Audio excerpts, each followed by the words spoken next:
Have you ever done anything that you now realize was a big mistake? When I was a kid, I saw little boys in my neighborhood playing with fire and gasoline.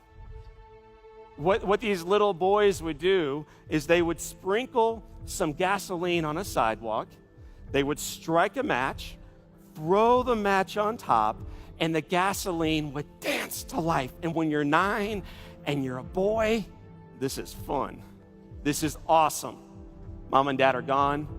The house is mine. I walk into the garage, light a piece of cardboard on fire, bend down next to a 5-gallon container of gasoline. Nobody's watching. Before the liquid comes out of it, what shows up first? The vapor, the fumes, the invisible stuff. In life, my friends, it's very seldom what we see coming that burns us. That day, those fumes raced out, grabbed that little flame, pulled it back into the container, created a massive explosion, picked me up, and launched me 20 feet against the far side of the garage. As a little boy, I got scared. I panicked. I ran on fire through the flames back into my mom and dad's house. Decision that changed my world. One moment, I'm a perfectly happy and healthy little fella, and then it changes. I found myself as a 9-year-old on my back with burns on 100% of my body. I am dying. I'm laying there. I'm scared and afraid and mad and sad and looking up at the ceiling, and all I could think as a child is, oh my gosh, my dad is gonna kill me when he finds out. He walks over to me, points down, John, look at me when I'm talking to you. So I look up at my mean dad, and he says, I have never been so proud. And then my dad said, I love you. I love you. I love you. And hearing all of this, I'm 9. I crossed my arms, shut my eyes, and thought, oh my gosh, nobody told my dad what happened. I had months to reflect and to listen and to pause. I hear my door open up. Somebody walks in. I hear footsteps. And then this voice speaks light into the darkness. And the voice says loud and clear, kid, wake up. Wake up. Jack Buck was my childhood hero. I listened to him all 9 years of my life. Loved him.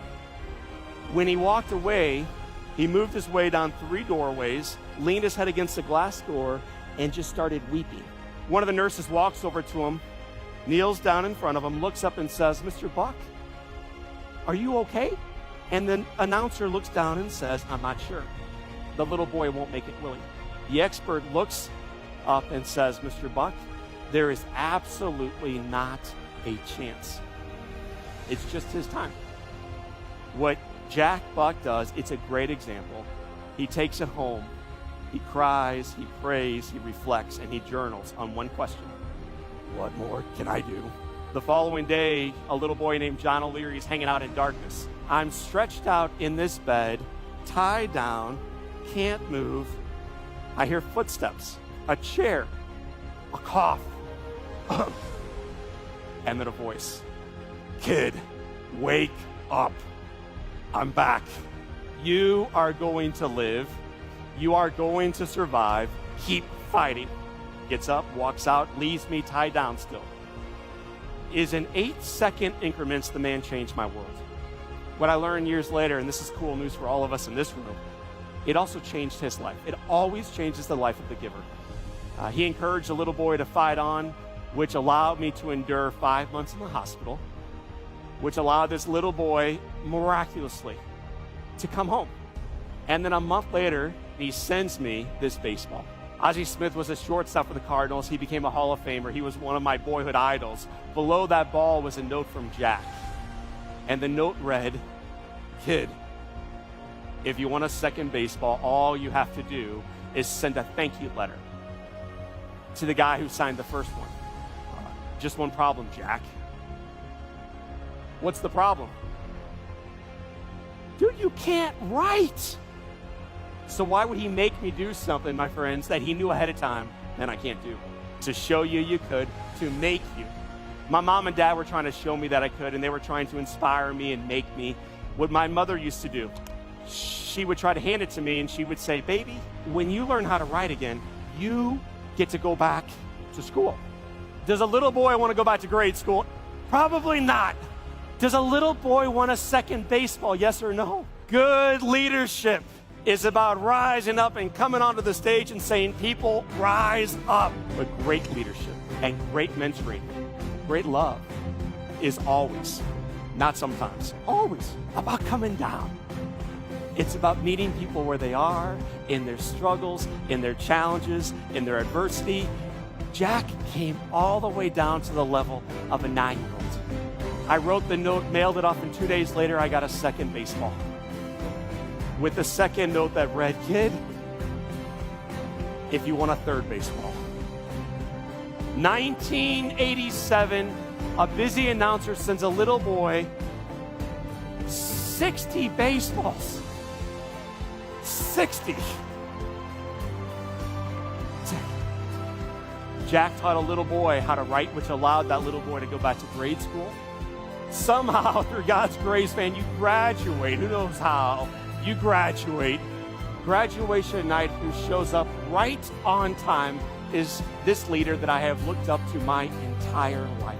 My mentor, my hero, my buddy, Jack Bach. He shows up with a package and a note. I open up the letter, then I open up the box. Kid, this means a lot to me. I hope it means a lot to you too. This is the baseball that I received when I went into the Hall of Fame. There's only one like it in the entire world. It's yours. My mentor gave me this priceless gift that changed me from the inside out, because finally I can start believing in my dreams and the ability to build something even bigger than myself. With hands that you may think look broken, but they're not broken. They're just different. And different's not bad. I think different's good. We are part of something in this room, I think, that is global changing.